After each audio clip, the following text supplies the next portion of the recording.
Tonight on Talking Politics, I'm Sue O'Connell in for Adam Reilly, and we're taking stock of some of the biggest end-of-the-year stories in the world of Massachusetts politics and looking ahead to the most important stories to come in 2022 with the continued transformation of Boston city government to Governor Charlie Baker's push to end his tenure on a high note, even if the legislature may have other ideas. Joining me from the GBH News political team, Boston City Hall reporter Saraya, Wintersmith State House reporter Mike Deehan, and political editor Peter Kadzis. Welcome to all of you. Thanks for joining us. Saraya, I want to start with you and talk a little bit about what's happening at Mass and Cass. Hundreds of people struggling with addiction, living outside. Mayor Wu introduced a new plan this week. What's the reaction? Yeah, I think it's a really gutsy thing for the administration, this new administration, to give themselves a deadline and set a date by which they say the area will be clear. Mayor Wu has said that for right now, there are 3 locations, 2 in Jamaica Plain and 1 there in Roxbury, pretty close to the intersection of Mass and Cass, where about 130 beds will be available, where people can go and be supported with addiction and mental health specialists. This number is just shy of the 200 beds the Wu administration said they were aiming to have by this time, but Wu says more will come online in the coming weeks as more specialists become available. And in terms of reaction, it is mixed. Folks who are down there are concerned about what it means to absorb a high needs population into a community so quickly. I think also we've seen some reporting that suggests the folks who live down there are concerned about what it means for them moving forward. So that area, Saraya, has just been, a mess of good intentions, if you will. We've just seen so many efforts that have failed for one reason or another. And as you alluded to, I'm already seeing some pushback from real civilian community people who are going to be around the Shattuck area that have that temporary housing. Do you think that Michelle Wu has the capital? Has she gotten the capital, political capital together to try and bring these coalitions together to work towards this solution? I think the plan is going to happen, and so we have to wait and see if she gets a ton of pushback. I know that as far as the city council goes, only Dorchester City Councilor Frank Baker has really made a fuss about how this plan was rolled out and the fact that we don't know anything about more permanent arrangements. The fact that the timeline of the plan came out, through various outlets reporting piece by piece based on what community members were saying. But I think it remains to be seen whether or not the concerns evolve into wholesale protests against the administration. Peter, many have tried and many have failed in this area. The ACLU standing by in case they see something that isn't working in terms of trying to force people into some sort of treatment. What's your take? Are you optimistic, cautiously optimistic, or just wait and see? No, I would normally be wait and see. I'm optimistic. I realize this is Mayor Wu's first challenge. I think Marty Walsh's big mistake was in being too timid, not wanting to offend any constituency. I think she can make this work better than anyone else who's on the scene right now. We'll see, but I'm unusually optimistic. Go. Mike Deehan, we're looking at the COVID numbers in New York State and New York City as sort of a bellwether of what may be happening in the state of Massachusetts in the coming weeks. And there's been some push to get Governor Charlie Baker, to get a mandated statewide mask mandate going again. What do you hear about that, and who's pushing that? Well, we haven't really heard from the governor himself since Tuesday when he said, no, I'm not going to return to a mask mandate. But since then, we really have heard from a number of folks, both in the legislature, in the medical community, and labor organizations, especially the teachers' unions, are really coming out strongly and saying that we need to ratchet things back a little bit to where they were earlier on in the pandemic when these types of restrictions were more pronounced. Baker's reply to that was that we're not where we were back then. Vaccines have really made a big difference. The way people work, the availability of testing, et cetera, especially in schools, means that we don't need need a statewide mask mandate. Baker has definitely been on a track to let municipalities, cities and towns make their own decisions when it comes to whether or not they want to make a mask mandate. For instance, Baker is completely in support of a city like Boston, maintaining the indoor mask mandate for public gatherings and for any kind of indoor restaurants, stores, et cetera, that we've had for many months here. So that's been his MO throughout this entire process, is really to let the local authorities deal with these types of things. But you're absolutely right. There's a growing drumbeat saying that this new variant and this winter are going to be worse. We need to take more solid steps. And if that means a return to universal masking in schools or an indoor mask mandate, then so be it. But based on the fact that no member of the Baker administration attended the legislature's COVID oversight. I want to get to that. I want to jump into that. I want to look quickly, though, first, Mike, at the numbers that we have comparing last December to this December, where we are, in terms of COVID numbers. It's pretty comparable when it comes to terms of new cases, and really not a huge difference when it comes to the 7-day average positive test. Obviously, the hospitalization and death numbers helped by keeping those numbers low by the vaccines, but still startling numbers to look at where we are right now. And you mentioned, as you were going there, that the governor didn't have folks turn up to a meeting. What's up with that? You could say it's a lack of engagement with the legislative side of this type of thing, but they said that no one was available, potentially because they were all handling the situation on their own. I don't know if the legislature is going to try to force his hand with anything. They haven't really done much up until now. And the other side of this is there is no state of emergency right now. The governor's powers are not what they were when last winter when we had this kind of thing in. I think though that the governor has shown he's willing to change his mind. He's willing to crack down and add restrictions. And it's numbers like that you just showed, those ICU numbers, especially hospital beds, are the types of things that, the types of data the governor likes to input when he makes decisions. And so if that were to maintain or go up, I think we could see a reversal. Peter, it's a political show and we're having a political conversation.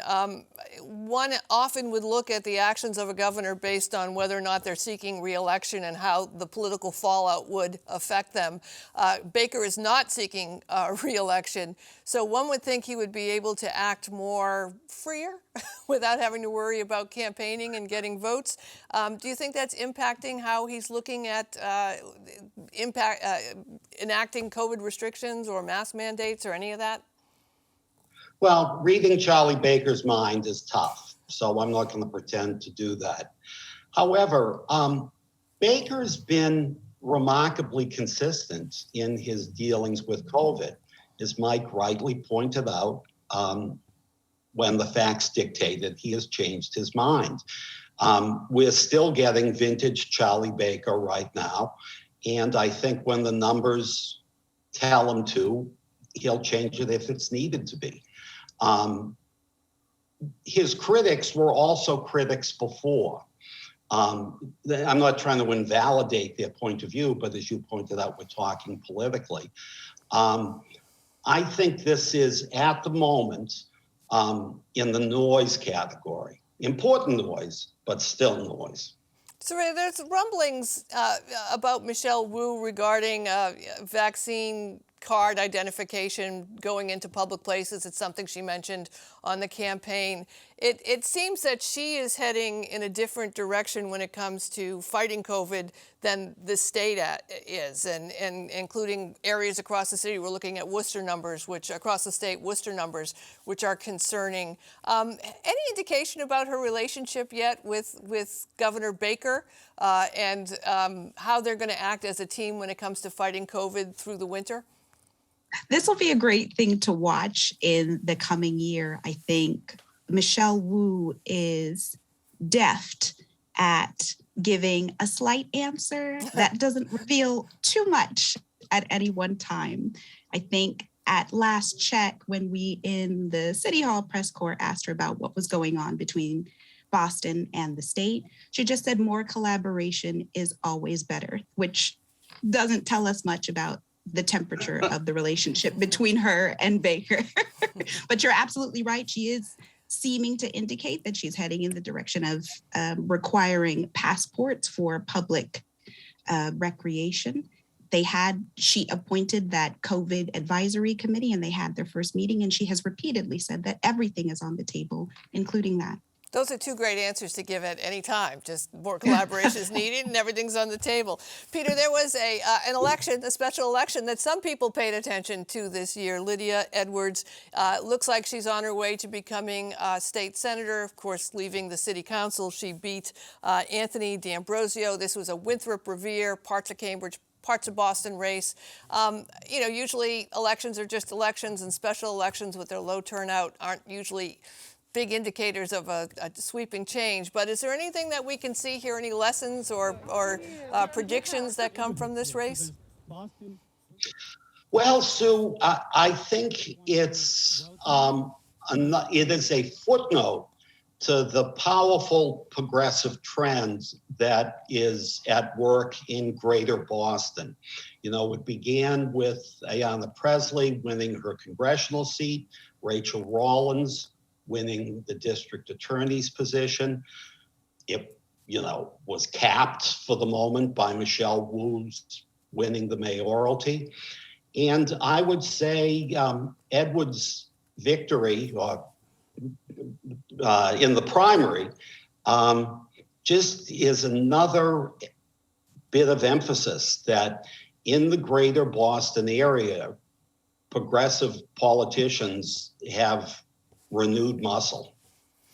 So, Mike, you're up at the State House regularly, from what I understand, on social media, getting lost, getting locked in the building, not being able to find your way out. Basically, you're haunting the State House in a way that future generations will say, I think I see the ghost of Mike Deehan somewhere. So, and he's still lost. He's still lost, exactly. Wandering around looking for a vending machine.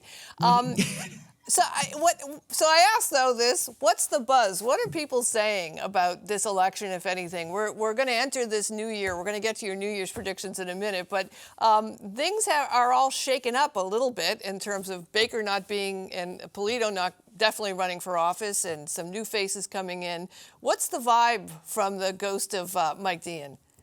I definitely think the vibe up here is around this burgeoning Democratic primary for governor, and whether or not the wave of progressives that we're seeing from Mayor Wu's election, Lydia Edwards' presumed election, is going to carry over into next year into a general election when more of those moderates, more of those middle of the road unenrolled voters are involved. It really remains to be seen. If the national trend is saying that it's going to be good for Republicans nationwide, you could see Massachusetts kind of being the counterexample of that and trying to maintain this progressive wave into the office. Again, we'll get into what's going to happen next year, but what happens next year starts right now, and that is, speculation about Attorney General Maura Healey, speculation about whether a stark progressive like Sonia Chang Diaz can make a mark in this primary. Who's going to raise money right now? Who's going to carry on to 2022? That's really where the buzz is at now. The other thing about Lydia Edwards that we shouldn't understate,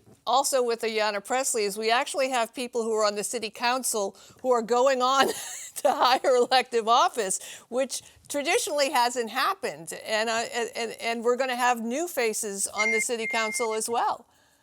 Yeah, to Peter's point about Boston and the progressive wave gaining power, the seat of that, I think, is the Boston City Council. This is a political breeding ground. The other implication of Edwards, I think, is that it represents such a loss, such turnover this election season. When she does go on, assuming that she does go on, that'll be 6 councilors that have been lost between Mayor Wu, Kim Janey, Andrea Campbell, Anissa Asabi-George, and Matt O'Malley. And of course, we know that Michael Flaherty's name is in the mix for the DA position that our new district attorney from Massachusetts is leaving open.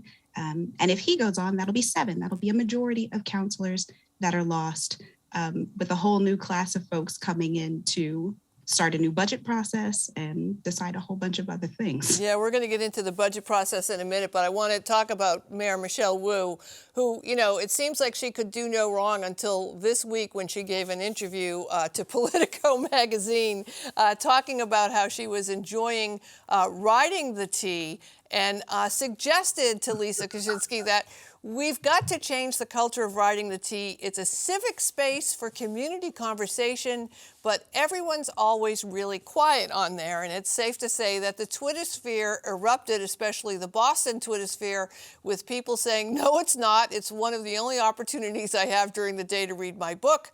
And I love Mayor Wu, but absolutely not. And don't make eye contact with me either.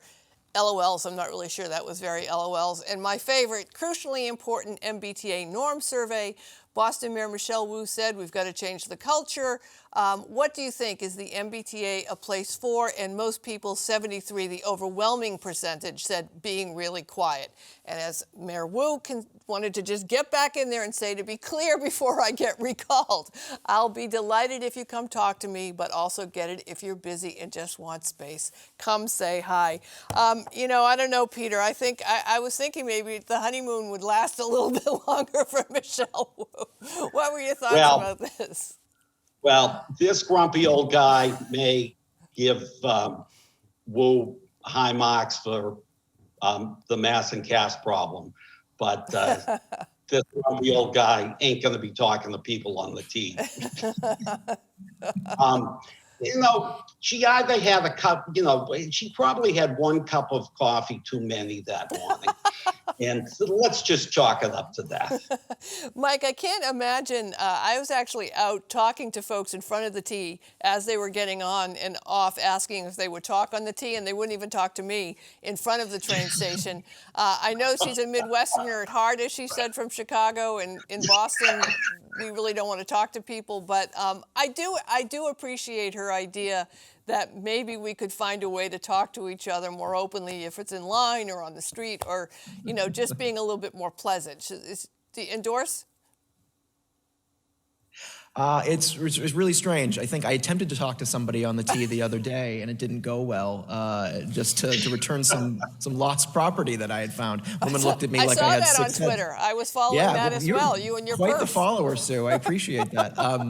Mayor Wu is also the woman that doesn't want to implode Boston City Hall and thinks it's an architectural marvel. So, she can be wrong about certain things culturally, let's say. But, when it comes to reforms, it makes me think maybe she should have just, ran for MBTA general manager instead of for mayor. I know it's not an elected position. Oh, but, Saraya, the honeymoon is over for Michelle Wu, I'm afraid. Let's talk about some issues that you brought up looking forward to 2022. The Boston budget, which is an interesting spot with Mayor Wu in place because of the way of the special election. I don't want to get too far in the weeds there, but what do you think is going to happen moving forward with Wu's administration and the budget in 2022? I will just say before I answer your question, at the risk of copying some hate mail, I think it's a wonderful idea. Okay. When I was out of town and I heard people chatting, I went, why is there so much noise? And I had to check myself. And I went, oh, I'm not in Boston anymore. It is wonderful to chat with people. So noted. In terms of your question, I think this is going to be interesting to watch because it means that Michelle Wu is on the other side of power and is now the establishment. She is dealing with a class of counselors that seems to be signaling that they mean to be to the left of even her. And now that they have the power to collectively, if they get on one page, veto certain portions of the budget, I think it's going to be a bit more of a messy process. But all of the counselors in this past term indicated that democracy is messy and they think it's best to participate that way. And it also looks like Councilor Ed Flynn is going to have enough votes to become city council president. So certainly keeping some old hands on deck, hopefully giving some stability at least to the process of the city council. He's going to have a time wrangling them, I think. He's going to have a time wrangling them. And Mike, you talked about it a little bit coming up this year, 2022. Obviously, the Democratic primary for governor, which one would hope might be more exciting than the former primaries that, at least when it comes to getting Democrats to actually support the candidates who are running forward. What are you hearing? And is this really going to make Baker a real lame duck? Or, as I kind of alluded to earlier, do you think it's going to open him up to take more risks as far as a risk defined by what a Baker risk would be? Yeah, it's a good question because I think the Massachusetts governor is so powerful in their own ways, and the executive office is so empowered to do things that he doesn't need the legislature to do an awful lot of the things that he, to go about his agenda. But when he's going beyond that, when he does need bills on his desk to become law, that's where you could definitely see some pushback from lawmakers. The other dynamic you're going to see is an awful lot of these Democrats running for governor are going to be trashing the legislature and maybe not trashing the incumbent governor as much because he's not going to be running. This may have gone from a race about how Charlie Baker has operated to how Beacon Hill is operating. So you have figures like Ben Downing, like Sonia Chang Diaz, who have been part of the legislature for a long time, now trying to challenge that from the outside, criticizing the institutions they've been a part of. So we might see an awful lot more of Karen Spilka and Ron Mariano, their names coming up, rather than Charlie Baker. And I want to talk about Ron Mariano as well, and Mayor Michelle Wu. And, folks watching outside of Boston or even in Boston may not understand how little power the city of Boston has in relation to how much power lawmakers in the State House have over Boston. What kind of relationship do you predict that they're going to have? That's another great question. I know that Wu has met with Charlie Baker. I don't know if she's really sat down with the legislative leaders for all that much time. And you're absolutely right. The MBTA is a state agency. Let's just start there. If that's one of the cornerstones of the Wu agenda, and the legislature doesn't want to fund the T as much as some people on the progressive side of things want it funded, then the T's not going to get funded. A lot of these pilot programs that Wu is working on quite actively right now not necessarily need a legislative sign-off, but they need to go through the T process. All of that costs money, and all of that means the purse strings, and that means the House of Representatives is where the buck stops. So Speaker Mariano and Michelle Wu are a lot more tied together, are going to be for the next few years, than people have really paid too much attention to. And it will be interesting to see what their personal relationship and their political back and forth is this spring when it comes to whatever the mayor's legislative agenda is. And Peter, we do have midterm elections coming up. I'm not really sure if we've seen any incumbents being challenged yet. The clock is still ticking on that. But what do the midterm elections mean for us in Massachusetts? Well, I think the importance of the midterm elections is national. I would say the Massachusetts congressional delegation is, at the moment, all pretty safe. We're most likely going to see the Republicans take over the House of Representatives. That's historical precedent, but historical precedent doesn't dictate the future. But the thin majority the House holds has not been able to deliver on a lot, and what they've been striving to deliver on is probably out of touch with a lot of the moderate independent voters who put the Democrats into their thin majority. That will have ramifications, especially on social issues. Let's just let's see if the Supreme Court greatly curtails a woman's right to abortion. You expect a Republican-dominated House to squash any effort to work around the Supreme Court. That's a big fact, and it's coming like a freight train. It's several miles down the rails right now, but I think as we approach the fall, that fact is going to dawn on more and more people. I'm just going to go around quickly and get any predictions from folks. Any unlikely candidates running for governor? I mean, obviously the same names are being thrown around, including Secretary Marty Walsh. But is anybody hearing some out of the blue, out of left field candidates? This is a pop quiz. I certainly have. There's a lot of chatter. I think people are looking at maybe a self-funding moderate, either to run as an independent or get involved in the Democratic primary, from the right, seeing how things go. Walsh's name does come up a lot. I think it's a safe bet right now that Maura Healey's going to do something, and Walsh, I don't think, would be involved if Healey does get into this race. I've been wrong before, and then people are still waiting for a Baker-style Republican to try to get involved in this Republican primary and maybe pry that away from the Trump side of the party. So there are a few people. Saraya, I was just asked, Saraya, I've also heard a little bit about people who ran for mayor who didn't endorse Michelle Wu in the campaign and who are sitting and watching to see what other opportunities there may be. I'm speaking of course, Andrea Campbell. Are you hearing anything about that? I have not heard anything from Andrea Campbell herself about that. And so I will put that to bed. When she calls me and lets me know, we will report that. Yeah. All right, Peter, I cut you off. Jump in there. No, I was going to just build on Mike's point about Jeff Deal. I think unless I'm not sure there are moderates left in the Republican Party. Mm-hmm. Baker's a moderate. His party made it very clear that they didn't want him. The forces of Donald Trump have taken over the Republican Party. And I'd make a prediction that don't be surprised if Deal, plays the critical race theory card, and that the governor, the election for governor in Massachusetts turns very nasty. I don't know if that'll happen. I don't want a nasty election, but we can't overlook that fact. All right, we'll have to leave it there, Peter Kadzis, with your optimistic prediction. Thanks for joining us. That's it for tonight and for 2021. Talking Politics will be off the next 2 weeks, returning on January 6th. For now, thanks for watching and good night.